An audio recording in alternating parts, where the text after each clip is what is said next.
Eder, Mek, Pallister. Io veramente sono amareggiato, molto, molto colpito da questo, perché indubbiamente dopo 3 anni scoprire a un certo punto che Liliana ha avuto una colluttazione con qualcuno, non si sa esattamente di cosa stiamo parlando. Tutto questo dovrà essere naturalmente acquisito dalla procura e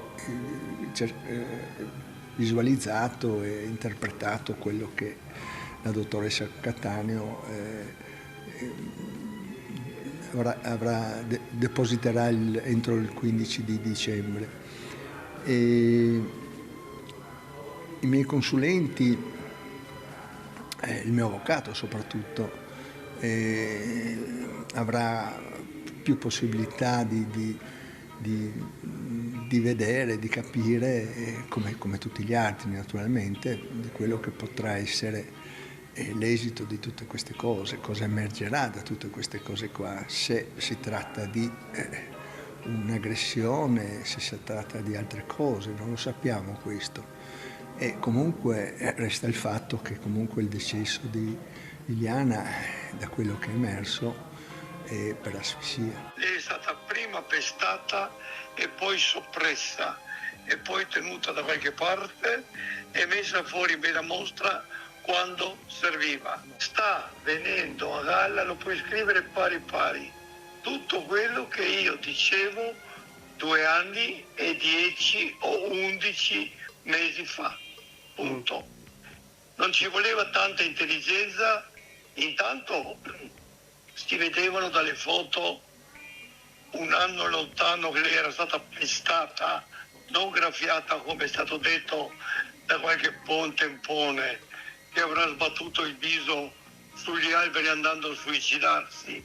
Non è una novità perché erano emerse le lesioni alla prima autopsia che erano state segnalate dal dottor Costantinides, interpretate come provocate da una caduta, però per la loro posizione e per le caratteristiche io avevo osservato che a mio parere erano lesioni provocate da terzi, interessavano l'emivolto di un lato, poi c'era anche una lesione a livello dell'orecchio nella regione temporale del lato opposto e una lesione al vertice del capo, sopra la testa. Allora è impossibile che cadendo uno si faccia contestualmente abbia lesioni in questi 3 posti diversi, neanche rotolando. E poi ne sono venute fuori anche le altre, no? Perché con la nuova autopsia abbiamo visto che aveva una frattura a una vertebra, una grossa lesione a un palmo di una mano e anche una lesione allo sterno, nella regione sternale. Quindi insomma tanta roba, per cui sicuramente è stata colpita da qualcuno, perché cadendo non ci si fa tutta questa roba. E quando è stata chiesta l'archiviazione noi ci siamo opposti all'archiviazione. Queste stesse lesioni vengono usate contro Visintin, no? Contro Sebastiano,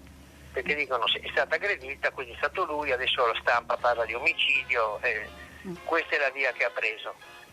Mentre noi che difendiamo Sebastiano le abbiamo noi evidenziate, mentre a noi poteva andare benissimo la perizia, la prima di Costantinides, che diceva è suicidio, basta, finito lì, noi eravamo a posto, potevamo non fare nulla.